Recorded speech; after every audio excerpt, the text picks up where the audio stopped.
Iya tahu pendek ya. Sudah Pak? Iya. Assalamualaikum warahmatullahi wabarakatuh.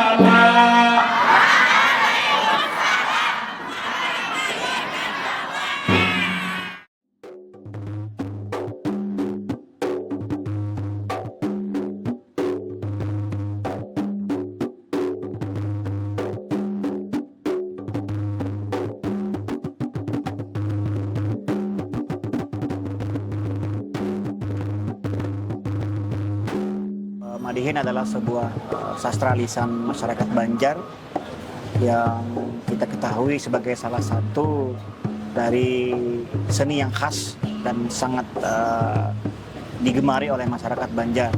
Menurut literatur yang ada, salah satunya yang ditulis oleh Pak Taha dan Pak Bahtiar Sanderta, Madihin diperkirakan ada di Tanah Banjar sekitar abad ke-15 di Desa Tawiyah, Hulu Sungai Selatan. Jadi kesenian Madihin ini menyebar ke seluruh Tanah Banjar yang diawali dengan salah satu mitologi masyarakat Banjar dalam Madihin, yaitu orang pertama yang memainkan Madihin yang disebut dengan Datu Madihin.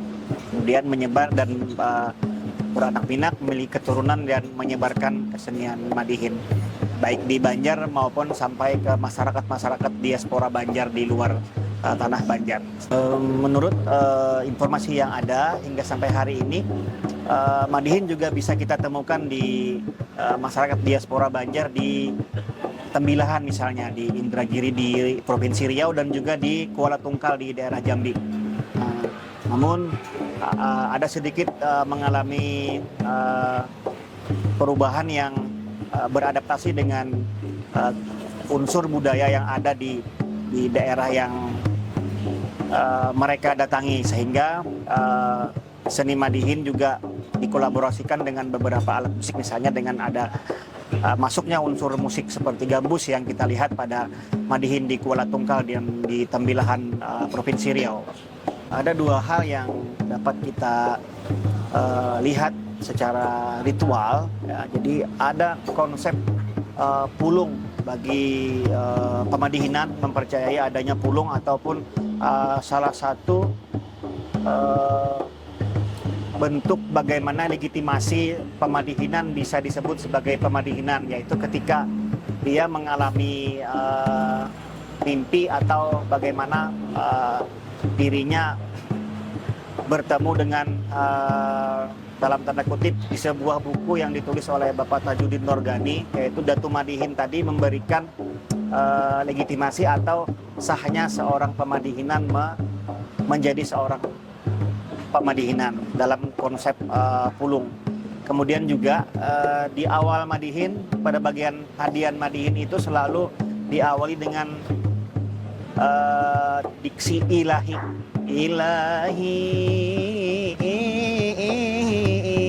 Yang mana ilahi ini adalah salah satu bentuk kerendahan diri seorang Pemadihinan, yaitu mengandung makna bahwa apa yang disampaikan dalam Madihin adalah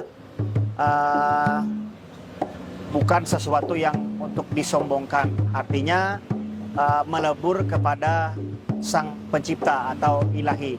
Sehingga dua konsep itu yang dipercaya oleh Pemadihinan dalam setiap pementasan yang dilakukan. Madihin adalah salah satu kesenian yang dapat mengikat masyarakat, terutama dalam konteks masyarakat Banjar, karena Madihin mampu memberikan satu hal sama-sama memiliki, ya. Jadi masyarakat itu ketika melihat penampilan Madihin ada rasa memiliki satu kesenian, baik pemain Madihin ataupun masyarakat secara umum. Karena sebagai masyarakat Banjar kita tentu mempunyai satu ikatan solidaritas dalam mensyukuri dan juga dalam melestarikan bentuk kesenian Madihin sebagai warisan budaya yang dimiliki oleh masyarakat Banjar. Itu ini menjadi satu bentuk ikatan emosional dan juga ikatan solidaritas antar masyarakat, terutama pada masyarakat Banjar khususnya dengan kesenian Madihin. Madihin berawal dari madah ataupun nasihat. Jadi dia mengkomunikasikan pesan-pesan yang dituangkan ke dalam syair dan juga pantun yang dituturkan oleh seorang pemadihinan hingga sampai kepada masyarakat, baik itu pesan pendidikan, baik pesan nasihat perkawinan dan pesan-pesan lainnya yang disampaikan dalam sebuah pertunjukan yang dikomunikasikan kepada masyarakat secara langsung dalam sebuah pementasan. Madihin juga berfungsi sebagai media hiburan atau sarana hiburan baik bagi pemadihinannya sendiri ataupun bagi audiens yang melihat. Oke.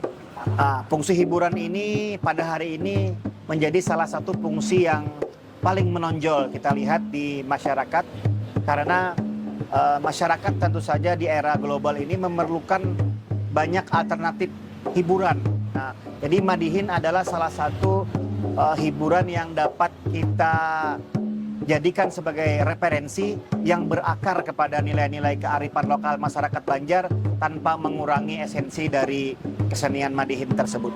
Madihin juga berfungsi sebagai sarana yang bersifat sosial karena Madihin bisa ditampilkan oleh beberapa orang, tidak hanya secara tunggal. Bisa jadi Madihin dibawakan secara baturai atau berkelompok dan bahkan mungkin massal, artinya oleh banyak orang. Nah, Madihin juga bisa menjadi salah satu edukator atau peran yang memainkan penyampaian sarana edukasi kepada masyarakat, baik itu masyarakat formal, masyarakat informal, dan juga masyarakat non-formal.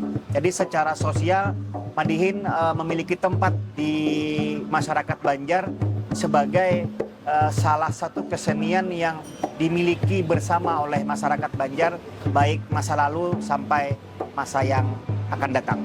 Madihin juga berfungsi sebagai media pelestarian tradisi karena secara bentuk dan secara nilai, Madihin merupakan salah satu warisan budaya yang dimiliki oleh masyarakat Banjar, sehingga nilai-nilai itu akan selalu diwariskan secara tradisi kepada generasi-generasi selanjutnya.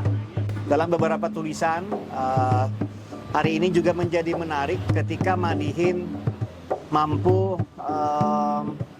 menembus lintas yang dahulunya tidak dilakukan. Misalnya dalam Madihin berfungsi sebagai media politik atau media kritik. Hari ini kita sering melihat Madihin digunakan dalam kegiatan kampanye partai politik misalnya, kampanye kepala daerah misalnya, yang memanfaatkan kelisanan Madihin sebagai salah satu daya tarik untuk mendukung aktivitas politik yang dilakukan, dan juga bisa sekaligus sebagai sarana pemberian kritik, baik Madihin yang dibawakan secara langsung ataupun Madihin yang dikemas dalam bentuk sebuah konten maupun di media sosial dan mungkin di media platform YouTube misalnya, sehingga fungsi kritik ini menjadi salah satu daya tarik yang hari ini dibawakan oleh para pemadihinan untuk memberikan perbedaan dan juga memberikan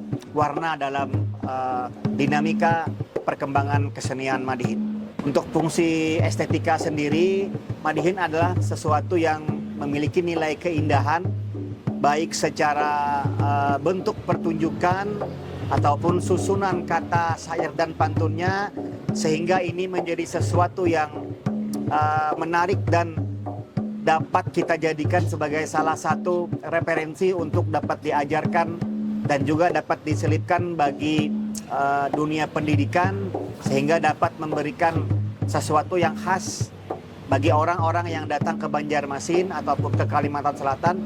Kesenian Madihin merupakan salah satu kesenian yang bisa selalu ditampilkan dan juga diperlihatkan untuk melihat kekhasan dan identitas dari masyarakat Banjar tersebut. Kesenian Madihin sebenarnya adalah salah satu kesenian yang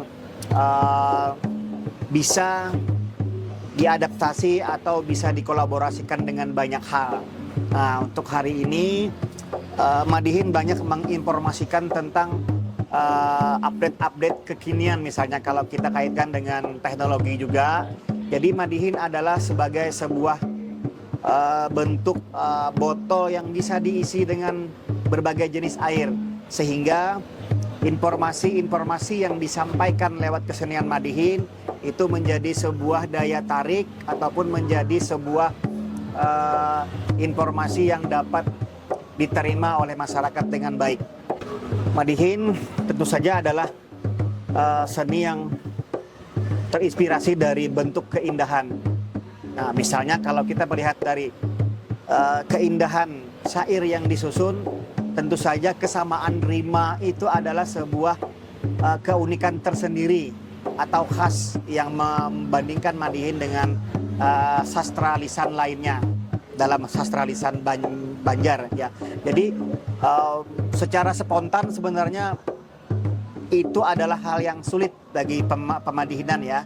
Nah, oleh karena itu perlu adanya jam terbang, perlu adanya penguatan-penguatan dalam menampilkan bagaimana untuk menyusun syair yang indah itu ternyata memerlukan kemampuan ataupun memerlukan multi kecerdasan oleh seorang Madihin. Jadi ada perpaduan dari pengalaman, perpaduan dari kecerdasan yang akhirnya menimbulkan keindahan baik secara perform dan juga keindahan syair-syair yang dibawakan oleh pemadihinan.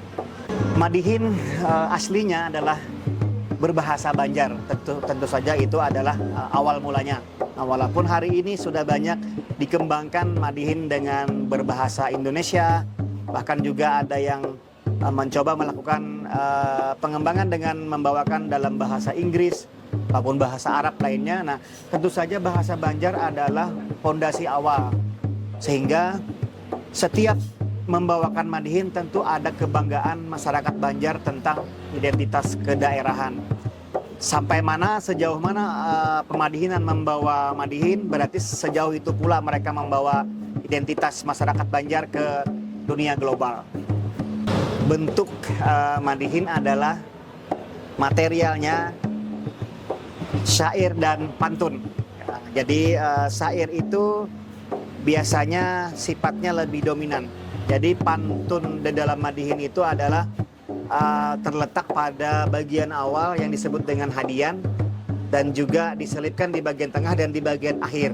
Jadi naskah atau teks dalam pertunjukan Madihin itu adalah materialnya syair dan pantun. Ritmis atau irama dari Madihin itu adalah kesenian yang diiringi oleh sebuah alat musik yang disebut dengan tarbang atau rebana ya. Jadi birama yang dibawakan adalah birama 4/4 atau birama genap, yang mana secara ritmis mengadopsi pukulan dari bunyi zapin atau bunyi japin ya. Jadi pola 4/4 itu mirip dengan pola ketukan pukulan dari japin, atau yang lebih umum karena rebana adalah alat musik yang kita tahu adalah persebarannya yang datang dari dunia Islam, baik Melayu maupun Arab, sehingga ritmis yang dihadirkan dalam kesenian Madihin ini adalah yang berkesan bentuknya nuansa Islam seperti itu. Madihin memiliki salah satu karakter yang unik sebenarnya. Kalau melihat referensi pemadihinan seperti almarhum Mat Nyarang, almarhum Saniah dan Utuh Sahiban, mereka memiliki karakter suara yang dalam bahasa Banjar ada istilah singik ya. Jadi ada istilah bagaimana bunyi ataupun intonasi yang tinggi dan juga cenderung secara suara agak sengau dan agak cempreng. Itu yang dapat dilihat dari karakter pemadihinan yang generasinya jauh seperti almarhum Mat Nyarang.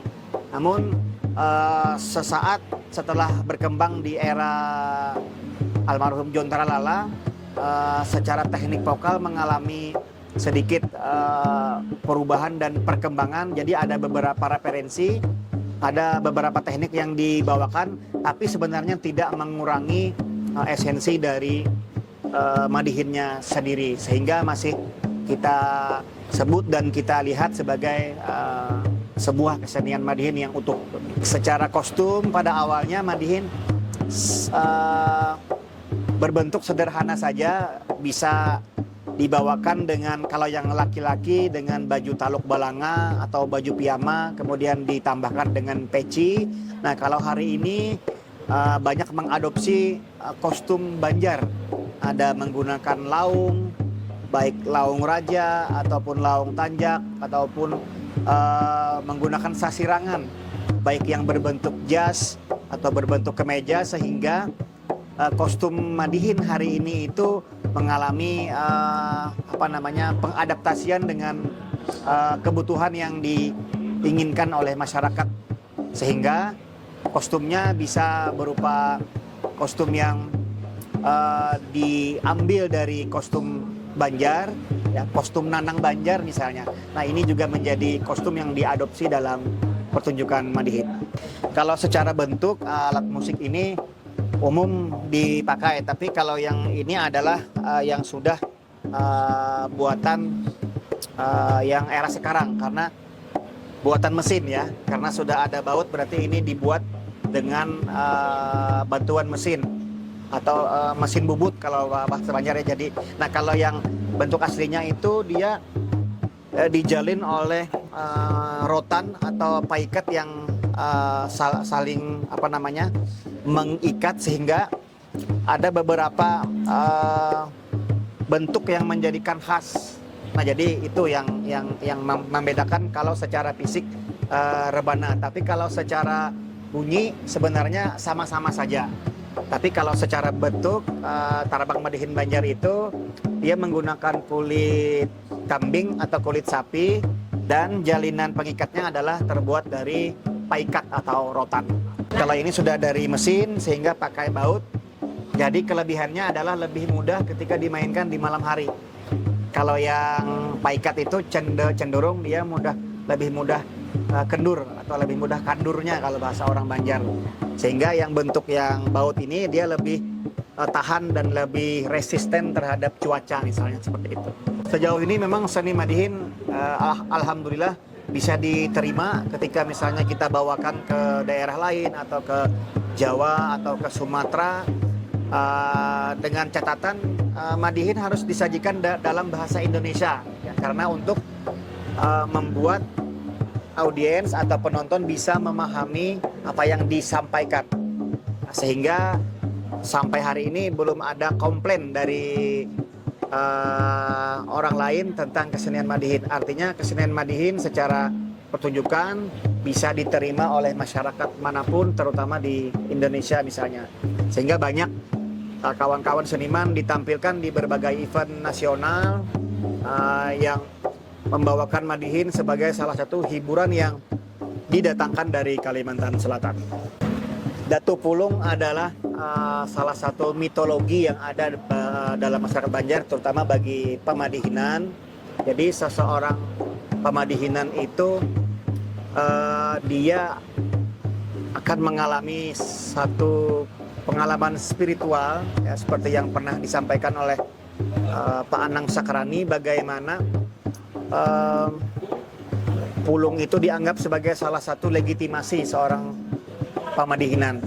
Jadi ketika pulung itu berbentuk, ada yang bermacam-macam. Jadi ada yang dia dimimpi, kemudian dia seperti setengah mimpi setengah sadar, sehingga menjadi pemadihinan itu adalah seperti sebuah perintah yang diamanahkan kepada orang tersebut. Itu dalam mitologi yang ada pada kosmik masyarakat Banjar sendiri bagi pemadihinan.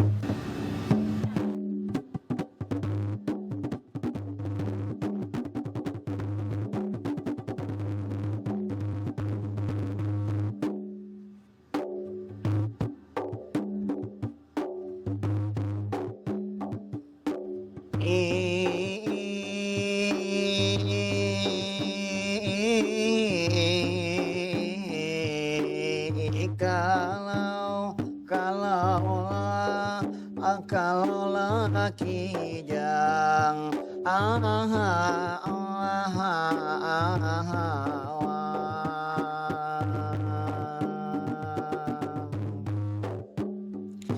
raja di alas, kalau pangbijang raja di alas,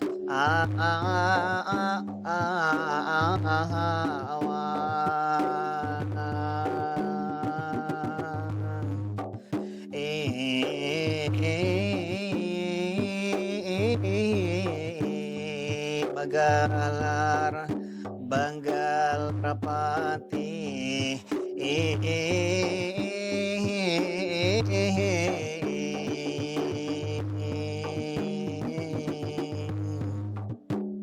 simangko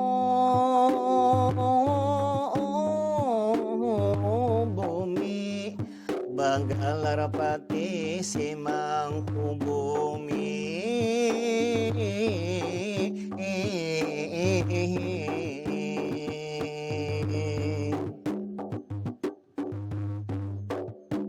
Assalamualaikum awal kata bermula, waalaikumsalam masa sahutannya, salam pembuka ini kata bermula.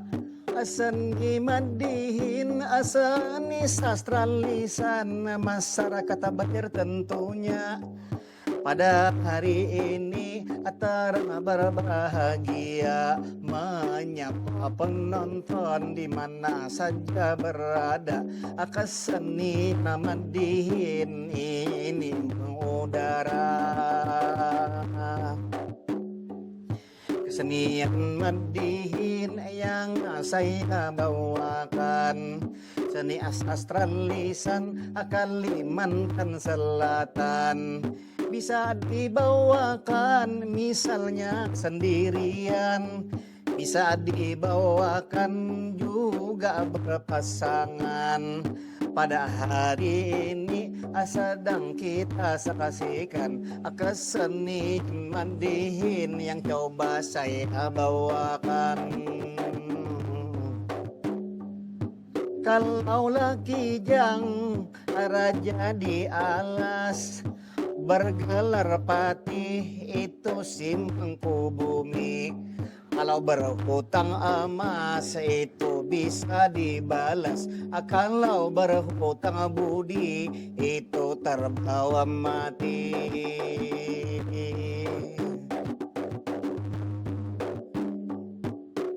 Ilahi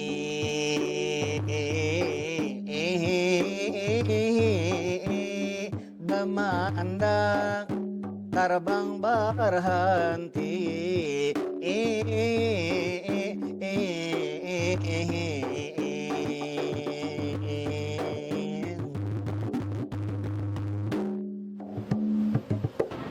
Madihin memang sangat eksis ya, khususnya di kota Banjarmasin ya. Walaupun Madihin tersebar di seluruh kabupaten, sehingga perkembangan Madihin ini secara eksistensinya luar biasa. Jadi semua kalangan itu hampir tahu Madihin ini. Dan sekarang Madihin pun bisa dilihat di mana saja, tidak harus tempat pertunjukan. Terkadang ada beberapa konten kreator dari anak-anak muda ya, mereka membuat sebuah konten dan diupload di media sosial, sehingga seni Madihin itu dapat dikenal secara luas di kalangan muda. Bahkan sekarang Madihin sudah ada format beatbox ya. Jadi mereka menyesuaikan zaman untuk kebutuhan para remaja-remaja, sehingga Madihin menurut pandangan saya sangat eksistensinya luar biasa dan cukup dikenal di semua kalangan, khususnya di daerah Kalimantan Selatan. Madihin sendiri biasanya kalau penampilannya menyesuaikan tema acara ya, kalau ada acara pernikahan atau acara hari-hari besar, bahkan acara pemerintahan. Nah, kalau menurut saya untuk menunjang eksistensinya Madihin dan selalu menjadi sebuah seni yang berkembang, menurut saya Madihin ini lebih kepada tema-tema humoris, karena anak-anak sekarang terkadang mereka kalau lihat media sosial atau lihat suatu pertunjukan, mereka lebih kepada suasana-suasana yang meriah, yang senang. Walaupun Madihin sendiri kan dulunya sebagai media dakwah, namun sekarang kalau kita pribadi banyak bumbu-bumbu humor di dalam Madihin itu kan menjadi Madihin sangat melekat dengan masyarakat sekarang itu, khususnya anak muda milenial yang lebih ceria, lebih humble mereka dan mudah dipahami, dan bahkan itu menjadi sebuah goyonan-goyonan tapi tidak berkaitan dengan sara, dengan bahasa-bahasa yang memang ditata. Seperti halnya kalau sekarang ada stand up komedi, tapi dengan Madihin kita juga bisa melakukan hal seperti itu dengan bersair, dengan menggunakan alat musik dan menyusun rangkaian-rangkaian syair-syair menjadi sebuah hal yang sangat unik gitu ya. Dan kalau bisa Madihin itu selalu ada bumbu-bumbu humoris supaya lebih cair saja suasana. Kalau menurut saya ya, khususnya untuk mahasiswa, rata-rata mereka mengenal seni Madihin ya. Namun di dalam beberapa pembelajaran memang kita tidak ada seni sastra ya, tapi secara apresiasi kita semua cabang seni itu kita apresiasi, termasuk seni Madihin. Bahkan beberapa event, festival selalu kita beri tugas mereka untuk mengenal seni-seni yang ada di Kalimantan Selatan. Salah satunya adalah seni Madihin. Dan mereka sangat antusias mereka, dan mereka sangat senang melihat bermacam-macam penampilan dari pemadihin ini dan bermacam-macam karakter itu. Sehingga regenerasi itu walaupun mereka tidak sebagai pemain, tapi juga mereka sebagai penikmat dan mengetahui seperti apa seni Madihin. Namun ada beberapa sekolah itu biasanya mereka membuat ekskul ya, ada ekskul tari, musik, teater, dan salah satunya Madihin. Ada beberapa sekolah yang saya temui di kota Banjarmasin khususnya, mereka ada ekskul yang mengarah ke seni sastra, salah satunya adalah Madihin. Walaupun ada beberapa seni sastra yang di Kalimantan Selatan, cuma Madihin yang lebih mudah untuk mereka pelajari dibandingkan dengan seni sastra yang lain. Misalkan yang menggunakan alat ya seperti lamut gitu. Kalau lamut kan memang terstruktur gitu dan ada cerita tersendiri. Tapi kalau Madihin dia seolah-olah bernyanyi sambil main gendang, dan itu lebih bisa untuk diajarkan di sekolah-sekolah.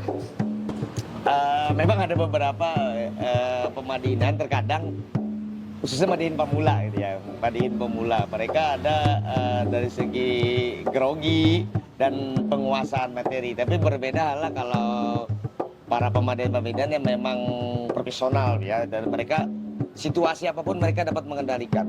Dan terkadang ada beberapa pemadihin dalam satu panggung dengan berurutan tampil, yang tampil pertama pecah, yang kedua pecah, jadi yang ketiga ini dia akan berusaha untuk makin pecah itu atau makin dapat momennya dia memadihin.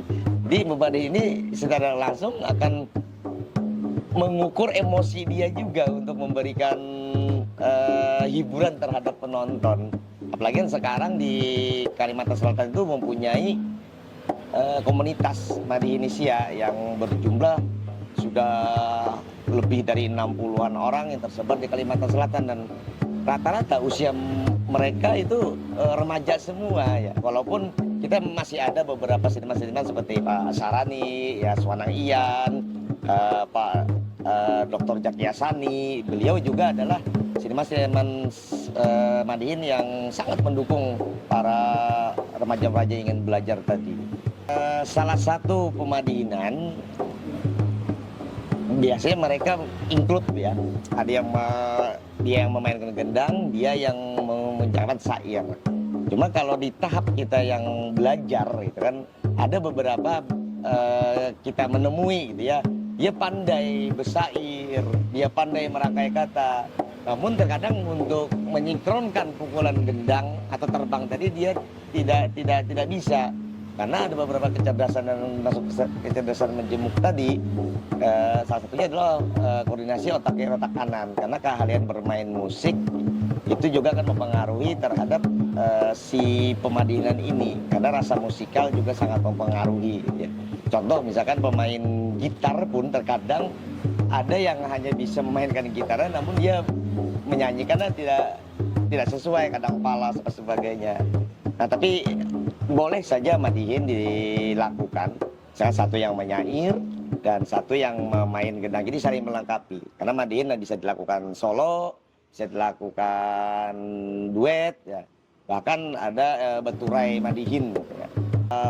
Khususnya kepada generasi muda, kita jelas harus kenal dengan budaya kita, kenal dengan kesenian kita. Salah satunya adalah seni sastra lisan Madihin.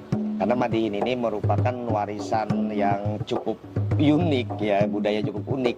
Dia tidak mempunyai kitab, tidak mempunyai buku, tapi dia mempunyai struktur yang baku dan secara isi naskah sendiri itu tergantung si Pemadihin ini untuk merangkai katanya, membuat birama-biramanya supaya terlihat menarik dan terlihat terdengar unik gitu di mata penonton, didengar penonton. Jadi pesan saya, cintailah seni, cintailah budaya kalian, karena merupakan identitas kita sebagai anak bangsa. Terkait dengan Madihin ini yang memang dulu menyaksikan bersama-sama dengan kedua orang tua. Namun pada saat itu kita hanya menyaksikan di layar televisi. Kalau saya pribadi itu menonton Madihin ini sesuatu yang menyenangkan karena ada bahasa-bahasa humoris, bahasa Banjar yang benar-benar memang ada pepadahannya di situ. Nah, hubungannya dengan masa sekarang ini, saya itu pengen anak-anak muda ya, terutama yang saat ini termasuk dalam Gen Z ya, kemudian nanti ada juga yang generasi Alpha, yang mana mulai dari pagi sampai dengan sore, ketemu pagi lagi, itu yang dipegang layar handphone, layar ponsel. Nah, saya takutnya Madihin, kemudian sastra-sastra lisan lainnya juga, itu bakalan hilang, tidak bisa dinikmati oleh generasi sekarang ini. Nah, oleh karena itu kita tidak mungkin menghindarkan diri dari yang namanya teknologi. Kita tidak mungkin menjauhkan diri dari yang namanya perkembangan teknologi untuk anak, terutama untuk anak. Oleh karena itu, Madihinlah yang harus berubah. Madihinlah yang harus berubah. Madihin yang dulunya hanya bisa disaksikan melalui layar televisi, TVRI pada saat itu ya. Kemudian sekarang haruslah berpindah ke media-media sosial yang digemari oleh anak-anak muda zaman sekarang. Ada banyak platform-platform yang bisa digunakan oleh anak-anak muda zaman sekarang. Nah, inilah peran dari Madihin ya sebagai seni sastra lisan untuk bisa terus berkembang. Dan harapannya nanti anak-anak didik kita itu juga bisa menikmati melalui layar ponsel mereka. Kalau melihat dari perkembangan teknologi sekarang, itu memang yang mendominasi itu adalah TikTok, kemudian Instagram, dan juga YouTube. Oleh karena itu memang ketika ditanyakan oleh orang begitu, apa media sosial yang mungkin sekarang ini digemari, itu adalah TikTok. Tiap kali mungkin kita duduk dimanapun kita berada, itu live TikTok ya. Kemudian ada juga yang menyaingi di live Instagram dan lain-lain. Nah, oleh karena itu Madihin bisa merasuk di sana sebetulnya, menjadi sebuah konten yang mungkin saja di dalam unsur Madihin itu ada semacam nasihat yang diberikan buat anak muda. Yang menjadi beban sekarang ya, ini terutama buat para pendidik, baik itu di tingkat dasar maupun di tingkat pendidikan tinggi atau perguruan tinggi, adalah umpatan-umpatan atau sesambatan-sesambatan yang dulunya masih tabu untuk diucapkan, tapi sekarang itu secara frontal dirasakan, secara frontal itu dimainkan oleh kalangan-kalangan generasi Z terutama. Takutnya generasi Alpha juga terpengaruh begitu ya. Nah, ini sangat dijaga sekali. Madihin mungkin menjadi solusi dari itu semua, di mana kita bisa memainkan bahasa Banjar dengan lebih baik, lebih vokal, namun tetap pada nuansa-nuansa yang sifatnya positif. Artinya bahasa sambatannya itu masih ranah-ranah yang diperbolehkan begitu. Nah, ini yang menjadi PR besar buat perkembangan sekarang di Madihin itu. sangat mungkin ya untuk Madihin ini bisa mengglobalisasi. Ini mungkin berdasarkan pemikiran karena karena kita tahu ya kenapa, kita ambil contoh saja nih, mungkin musik Jawa ambyar. Nah, kenapa itu sempat mendunia ya? Didi Kempot yang yang mempopulerkan pertama kali. Tapi ternyata kalau diselidiki, perjalanan Didi Kempot itu sampai dengan tahap sekarang sebelum dia meninggal karena saking ramenya itu sangat panjang, dari panggung ke panggung, dari layar ke layar, dari pesta ke pesta. Nah, sampai sekarang, dan saya mikir kok lagu Banjar, seni tradisional Banjar misalkan, Madihin salah satunya, kenapa tidak bisa? Harusnya ini adalah sesuatu yang mungkin sangat bisa untuk bisa mengglobalisasi. Salah satunya adalah melalui digitalisasi. Nah, jadi digitalisasi di sini bukan berarti mengubah jati diri Madihin, bukan berarti mengubah jati diri Madihin, tapi ini justru cara baru agar suara tarbang tadi, kemudian irama pantun, humor Banjar ya, ini bisa menjangkau dunia yang lebih luas. Kita ingin Madihin ini tetap cantik ya, tetap otentik dengan bahasa Banjarnya, dengan candaannya, dan juga dengan nasihatnya, ini yang paling penting, tetapi dikemas dalam bentuk yang disukai oleh generasi sekarang. Misalkan saja seperti apa? Video pendek, Insta Story, Insta Reels, kemudian film dokumenter, bahkan mungkin saja sebuah podcast, yang mana podcast ini bisa berlangsung berjam-jam saking ramenya untuk yang media sosial, untuk yang Madihin ini. Nah, dengan begitu Madihin ini tidak kehilangan rohnya, hanya berpindah panggung ya, dari televisi, dari balai desa, dari pesta-pesta adat ke layar digital. Jadi pesan untuk anak-anak generasi muda zaman sekarang yang tergolong Gen Z maupun Gen Alpha, ini adalah justru saya mulai untuk para pendidiknya terlebih dahulu, yang mana tugas dari merevitalisasi Madihin ini tidak hanya bisa dilakukan oleh seniman saja. Karena kalau kita hitung, seniman Madihin ini masih sedikit ya. Oleh karena itu, selain seniman, kita juga butuh guru, ya, butuh sekolah, dan butuh mahasiswa yang ikut mengenalkan Madihin ini di ruang belajar. Itu sebabnya program Madihin ini melibatkan beberapa sekolah, kemudian melibatkan juga komunitas dari Madihin itu sendiri, dan juga kampus. Nah, dari sinilah para guru nanti yang akan mendidik muridnya, yang akan memberikan pembelajaran Madihin, mengenalkan Madihin, itu bisa juga memainkan Madihin, merasakan bagaimana Madihin ini bisa tumbuh di ruang-ruang kelas sebelum tumbuh bersama dengan masyarakat nantinya. Nah, ini harapannya kenapa jadi kita akan mulai dulu dari sisi pembelajaran di kelas begitu. Nah, harapannya adalah anak muda yang saat ini terbiasa dengan layar ponsel itu akan mulai belajar menabuh tarbang, mulai belajar bersyair lagi, dan bahkan mengedit video Madihin sendiri. Nah, di situ nilai pendidikannya yang akan muncul. Mereka belajar berbudaya sekaligus juga berkreasi, karena mengedit video itu adalah hal yang lumrah di zaman sekarang. Oleh karena itu, saya yakin bahwa ketika mereka merasakan semua hal itu, mereka akan memahami apa sih makna dari bermadihin seperti itu.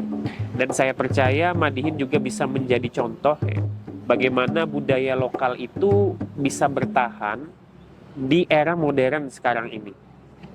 Dan kita tidak sedang menyadari tren global, tapi menunjukkan bahwa Banua juga punya identitas yang bisa dibanggakan di dunia digital. Madihin bukan hanya masa lalu, ia adalah Banua masa kini yang berbicara lewat dunia digital. Penting sekali mengajarkan madihin atau sastra lisan kepada mahasiswa ya, agar terus lestari, direvitalisasi, kemudian mengajarkannya bagaimana praktik langsung. Jadi kemarin untuk mata kuliah apresiasi puisi kami mengadakan kuliah pakar. Nah, jadi ada kuliah pakar mengundang yang benar-benar madihin di Kalimantan Selatan ya. Jadi tampil di kelas, kemudian mahasiswa ikut menyimak, ikut memperhatikan, dan juga ikut mempraktikkan. Jadi outputnya adalah mahasiswa bisa mempraktikkan madihin setelah melihat langsung dari kuliah pakar. Jadi narasumber yang didatangkan langsung. Tema yang diangkat karena di dalam mata kuliah, jadi lebih kepada edukasi tentang budaya Banjar, misalnya tentang kebudayaan apa saja yang perlu diangkat, dan juga humoris, tapi humorisnya harus yang tetap menjaga setiap di akhir semester. Nah, sebelum ujian akhir, nah itu mereka harus bisa membawakan madihin semampunya mereka. Nah, itu cara yang paling bisa saya lakukan untuk mahasiswa ya, agar mereka juga bisa setidaknya bisa mensyairkan.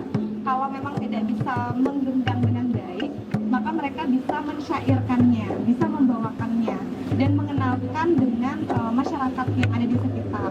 Gitu. Bisa melalui media sosial, bisa melalui apapun media sosial yang ada saat ini seperti Instagram, YouTube, TikTok. Nah, jadi caranya seperti itu.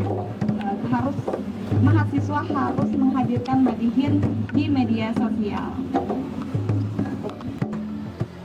Saya Ida Kumalasari bersama tim Muhammad Taufiq Rahmani dan Nur Indah Wulandari mengucapkan terima kasih kepada Kementerian Pendidikan Tinggi, Sains dan Teknologi dalam skema program inovasi seni Nusantara pada tahun 2025 yang telah memberikan kesempatan kepada kami untuk merevitalisasi madihin sebagai salah satu sastra lisan Kalimantan melalui pelatihan guru utama pada sekolah-sekolah di Kota Banjarmasin dan juga melalui penulisan buku dan festival madihin di Kota Banjarmasin. Semoga madihin semakin berkembang baik di Kalimantan dan dapat mendunia.